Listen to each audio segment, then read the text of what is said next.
Olá, sejam todos bem-vindos à nossa página do Grupo Espírita Missionários da Luz. Para aqueles que não me conhecem, eu sou Carlos Alberto Soares, faço parte do GEMIL, Grupo Espírita Missionários da Luz. E hoje estamos dando início à nossa palestra semanal. Vamos dar lida a uma página do livro Caminho, Verdade e Vida, pelo Espírito Emmanuel, através da mediunidade de Francisco Cândido Xavier. O título da página de hoje é Glória Cristã, porque nossa glória é esta, o testemunho da nossa consciência. Paulo, segunda carta aos Coríntios, capítulo 1, versículo 12.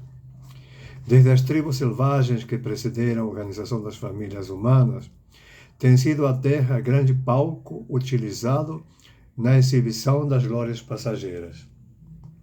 A concorrência intensificou a procura de títulos honoríficos transitórios. O mundo, desde muito, conhece as glórias sangrentas da luta homicida, glórias de avareza nos cofres da fortuna morta, do orgulho nos pergaminhos brazonados e inúteis, a vaidade nos prazeres mentirosos que precedem ao sepulcro. A ciência cristaliza as que lhe dizem respeito nas academias isoladas, as religiões sectaristas nas pompas externas e nas expressões do proselitismo. Num plano onde campeiam tantas glórias fáceis, a do cristão é mais profunda, mais difícil. A vitória do seguidor de Jesus é quase sempre o lado inverso dos triunfos mundanos. É o lado oculto. Raros conseguem vê-lo com os olhos mortais. Entretanto, essa glória é tão grande que o mundo não a proporciona nem pode subtraí-la. É o testemunho da consciência própria, transformada em tabernáculo do Cristo vivo. No instante divino dessa glorificação, deslumbra-se a alma ante as perspectivas do infinito. E que algo de estranho aconteceu aí dentro, na cripta misteriosa do coração. O Filho achou seu Pai em plena eternidade. Vamos agradecer a Deus, ao Mestre Jesus, pela oportunidade de estarmos aqui hoje, estudando essa bendita doutrina espírita e pedindo, Senhor Jesus, nos envolvas na tua luz e na tua paz. Muito bem, hoje o nosso estudo é do Evangelho segundo o Espiritismo, no capítulo 21, itens 6 a 7. E fala assim: meus amados, não creais em todos os espíritos. Primeiro experimentais se esses espíritos são de Deus, porque muitos falsos profetas têm se levantado no mundo. Isso está em São João, capítulo 1, versículo 4. No Deuteronômio, no capítulo 18, Moisés proíbe o contato com os espíritos dos mortos. Essa proibição é uma das 600 leis criadas por ele, que passaram a se chamar leis mosaicas. É uma espécie de constituição do povo judeu, mas que não vale para os cristãos. Mas sabemos que a própria proibição de Moisés é uma prova que, de fato, a comunicação daqueles ditos, entre aspas, mortos, acontece. É um fato. Isso me faz lembrar que há um tempo atrás eu estava conversando alguma coisa com o porteiro do meu condomínio e ele me perguntou minha religião. Eu falei, eu sou espírita. E disse, espírita é todo aquele que segue a doutrina dos espíritos codificada por Allan Kardec. Aí o irmão, que era de uma denominação protestante, o porteiro, me disse, mas Carlos, você sabe muito bem que o espiritismo não é de Deus. Aí eu perguntei para ele assim, mas em que você se baseia para dizer que o espiritismo não é de Deus? E ele me respondeu, está na Bíblia. Aí eu respondo para ele, mas na Bíblia está escrito Espiritismo não é de Deus? Tá, Espiritismo não é de Deus. No entanto, meu amigo, é um pouco difícil, porque, por exemplo, a palavra Espiritismo foi criada por Kardec. Ele disse para coisas novas, nomes novos. E disse que aqueles que seguem a doutrina dos espíritos, portanto, são espíritas, e a doutrina dos espíritos é espiritismo. Ou espiritismo, exatamente. Mas não está na Bíblia, não, meu irmão, não está na Bíblia. Mas a Bíblia é a palavra de Deus. Aí nós perguntamos, e você frequenta alguma igreja? Frequento, sim. E você faz tudo, ou dentro das suas possibilidades, tudo que a Bíblia fala? Faço, muito bem. Pelo que eu estou vendo, você está com a barba bem raspadinha. Ele falou, eu raspo porque o síndico do condomínio exige que estejamos barbeados. Eu entendi. Muito bem.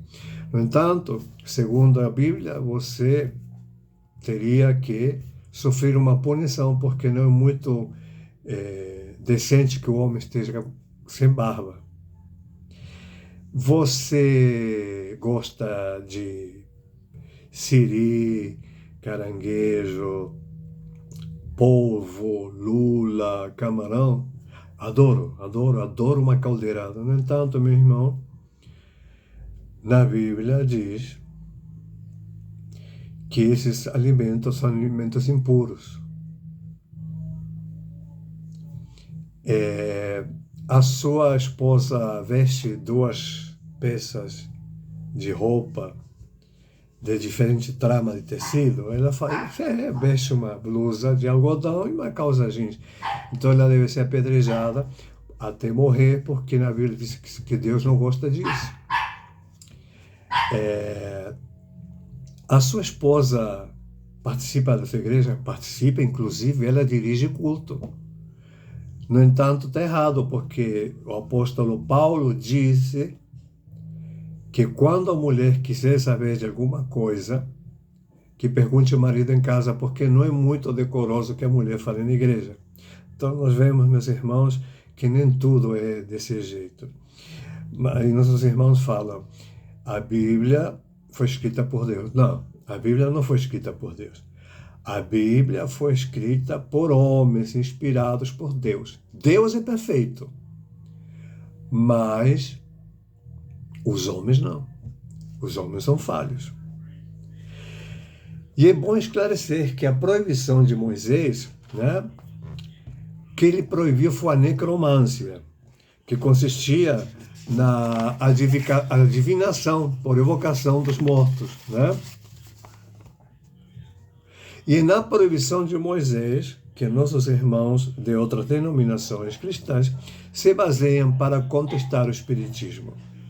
Mas se esqueceram de que no Antigo Testamento, no livro de Joel, no capítulo 2, versículo 28 a 31, fala bem claramente: derramarei o meu espírito sobre toda a carne, e vossos filhos e filhas profetizarão, e os vossos velhos terão sonhos. O que exatamente Joel quis dizer com isso? O profeta Joel estava simplesmente se referindo à mediunidade, apesar de que os teólogos protestantes e católicos, com suas explicações dogmáticas, controversas e imprecisas, falem o contrário. Os católicos chamam esse dom de carismas. Os irmãos protestantes o chamam de dons do Espírito Santo. E nós, espíritas, o chamamos de mediunidade. Allan Kardec nos fala muito claramente: toda pessoa que, num grau qualquer, experimenta a influência dos espíritos, por esse fato é médium. Essa faculdade é inerente ao homem, ao ser humano. Não é privilégio exclusivo donde se segue que poucos são os que não possuam o rudimento da mediunidade. Pode-se dizer que toda a gente, mais ou menos, é médium. Contudo, segundo o uso desse qualificativo, só se aplica àqueles que têm a mediunidade ostensiva. E quando o São João nos fala, filhinhos, não acrediteis em todos os espíritos, primeiro certificai-vos se eles são de Deus, ele estava se referindo que, de fato, os espíritos se comunicavam, né? Por exemplo, no domingo seguinte ao desencarne e à ascensão de Jesus, os apóstolos receberam no Pentecostes o Espírito Santo e falaram em línguas, né? Aí nós vemos irmãos que, por falta de conhecimento, ficam falando umas línguas que ninguém entende, e uma suposta língua que a gente respeita, nós espíritas respeitamos, mas isso não significa concordar com esses posicionamentos, né? Porque Kardec nos fala que nós precisamos seguir a lógica e o bom senso. O apóstolo Paulo falou assim, para alguém falar em línguas, é necessário que tenha alguém que interprete. E quando, no Pentecostes, todos os apóstolos ficaram falando em línguas, na realidade, eram as línguas dos povos em volta de Israel. Falavam em grego, falavam copta, e várias línguas de todos os povos da região, né? Essas eram as línguas. E no dia que isso aconteceu, que todos os apóstolos falaram em línguas, Pedro se lembra, recorda a profecia de Joel. Mas vamos voltar à proibição de Moisés. Em Números, capítulo 11, versículo 26 a 29, um jovem foi contar para Moisés que, apesar da sua proibição, tinha 2 profetas, Eldade e Medade, estavam profetizando no acampamento, em praça pública. E o jovem diz assim, você não vai mandar prendê-los? Ao que Moisés, isso está no Antigo Testamento, ao que Moisés, está em Números, capítulo 11, versículo 26 a 29, ao que Moisés responde, quem me desse que todos os profetas fossem como Eldade e Medade? Porque, na realidade, o que Moisés quis proibir foi a comercialização dessa faculdade. E Eldade e Medade, eles não comercializavam, apenas o faziam para ajudar, né? Também temos o caso em Samuel 28, capítulo 28, versículo 3 a 25, nos conta que a feiticeira de Endor, nos fala sobre a feiticeira de Endor. O rei Saul estava prestes a ter uma batalha contra os filisteus. E ele tentava receber alguma inspiração de Deus, alguma mensagem de Deus.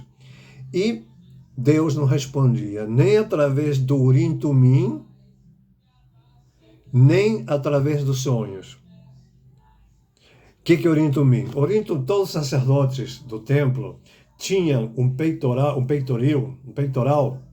de ouro, onde tinham gastadas pedras semi-preciosas, que quando eles precisavam falar com Deus, eles retiravam essas pedras, sacudiam nas mãos, jogavam, e de acordo com essas pedras caíam, era interpretada a vontade de Deus, ou então através de sonhos. E Deus não estava se manifestando de forma alguma, né? Então ele decidiu, o rei Saul, ir para a cidade de Endor, porque lá na cidade de Endor tinha uma feiticeira muito conhecida, que ela acertava muito bem as coisas. Então ele tirou sua roupa de rei, se vestiu como uma pessoa comum, né? E foi para lá, né? Foi para lá e perguntou se ele poderia trazer alguma mensagem do profeta Samuel, já desencarnado. E a feiticeira dentro disse, tu sabes muito bem que o rei Saul proibiu o contato com os ditos mortos. Aí é o que Saul responde: fica tranquila que nada te acontecerá. Né? Aí evoca o profeta Samuel. O profeta Samuel se manifesta através da mediunidade da feiticeira de Endor e diz para ele que o rei Saul iria perder a batalha contra os filisteus e ia morrer. Fato que aconteceu. Há muitos fenômenos mediúnicos registrados na Bíblia. Né? Por exemplo, temos a mão que aparece ao rei Belsazar, antigo rei da Babilônia. O rei Belsazar era o neto de Nabucodonosor, também que foi rei da Babilônia. E uma mão, eles estavam em uma festa, eles estavam comemorando a luta da invasão de Israel, tinham tomado os objetos sagrados do templo, e de repente aparece na parede uma mão, apenas uma mão que se materializa, e escreve Mene Mene Tekel Urpanzim, que significa Deus te julgou e te condenou. Né? Então, meus irmãos, essa mão foi uma materialização de um espírito. Né? Muita coisa foi mudada nas traduções da Bíblia. Por exemplo, no Salmo 26, o Senhor é meu pastor e nada me faltará. A tradução correta, segundo Severino Celestino da Silva, que é uma autoridade em aramaico, hebraico, grego, latim.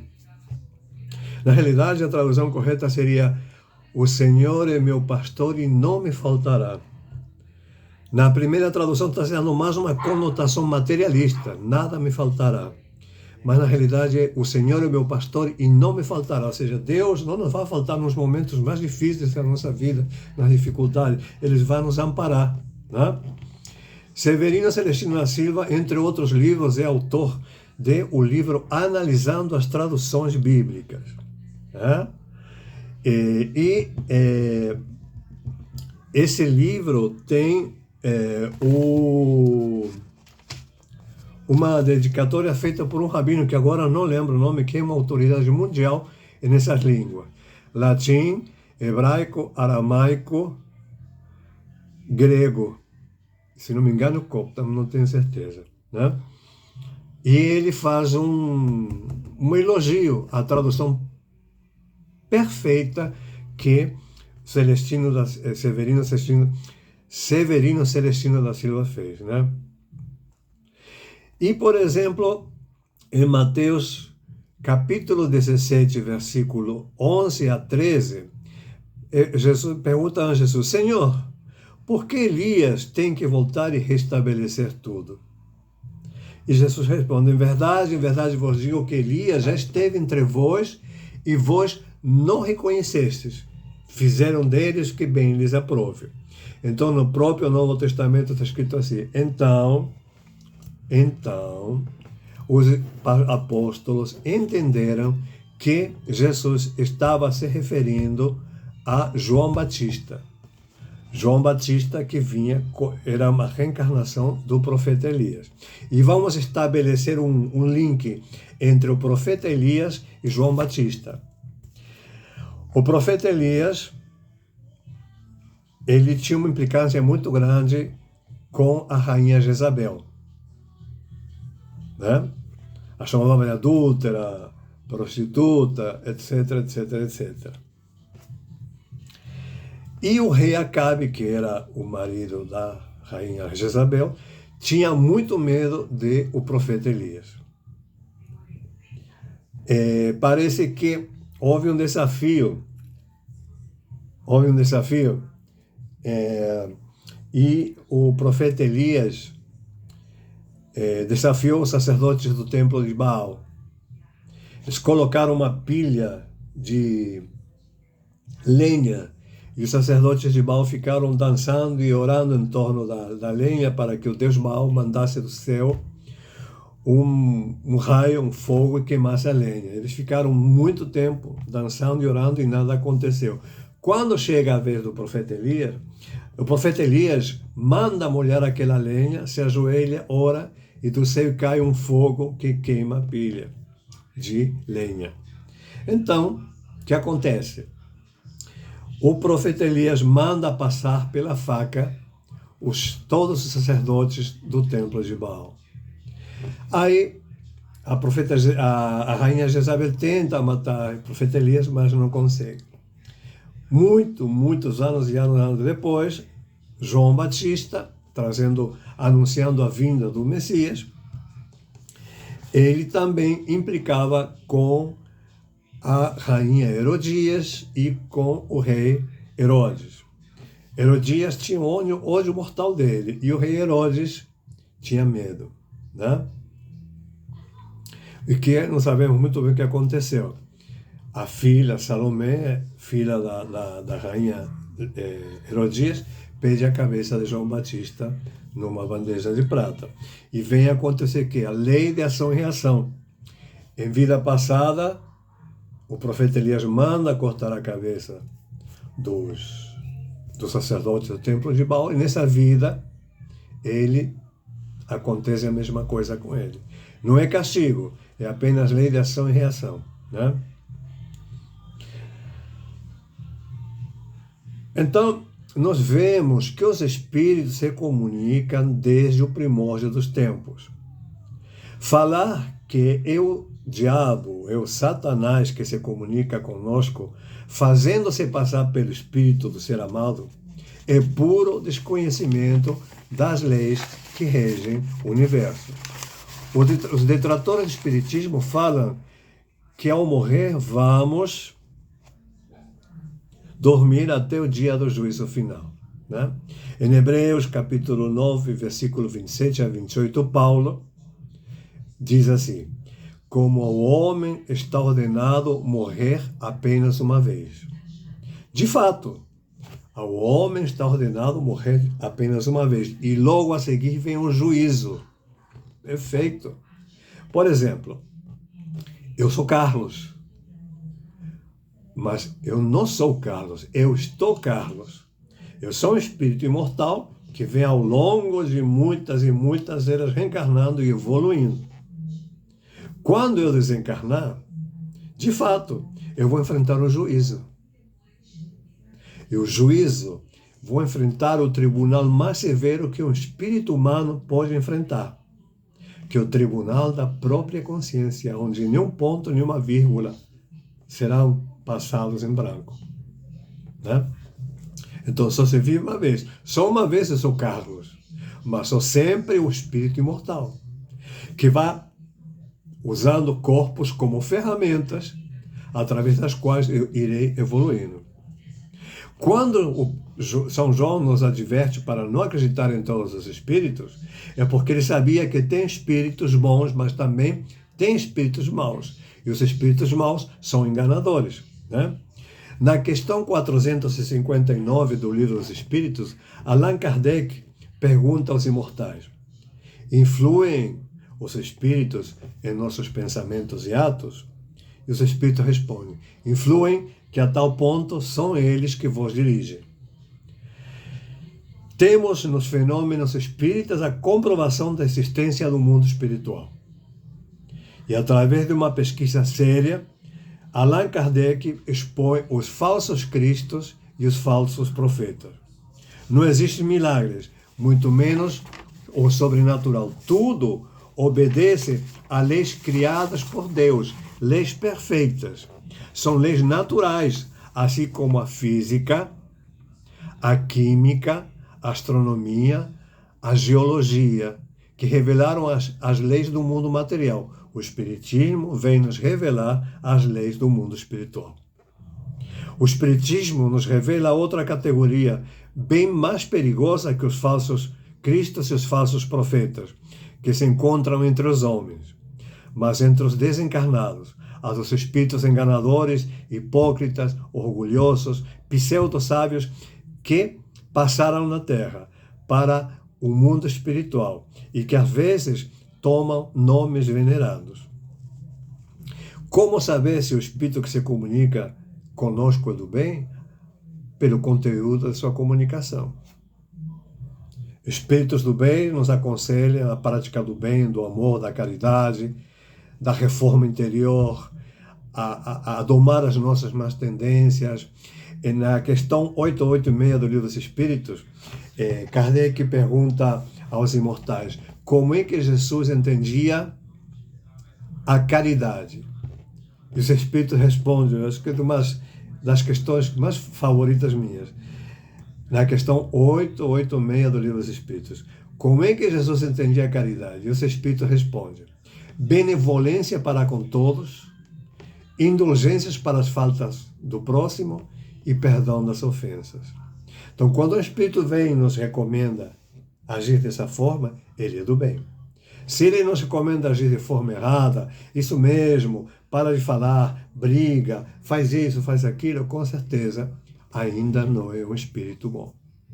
E em outra questão que agora não lembro o número, Kardec pergunta aos imortais: o espírito para evoluir precisa passar pela fieira do mal? E os espíritos respondem: pela fieira do mal não, pela fieira da ignorância. Ou seja, o mal existe porque há ignorância das leis que regem o universo. Leis perfeitas e imutáveis criadas por Deus. São leis perfeitas. E Deus não criou essas leis que Ele as pode derogar? Sim, Ele é Deus. Mas Ele as fez tão perfeitas que não precisa que elas sejam derogadas. Que sejam... Deus pode tudo, mas Ele é perfeito em tudo o que faz. Então, se Ele faz uma coisa perfeita, como as leis que regem os universos, por que haveria de modificá-las?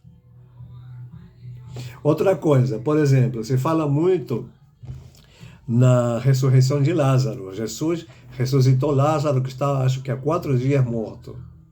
No entanto, Lázaro não estava morto. Quando Jesus chega, acho que em Betânia, né? Marta, irmã de Lázaro, fala assim: mestre, se estivesses aqui, Lázaro não teria morrido.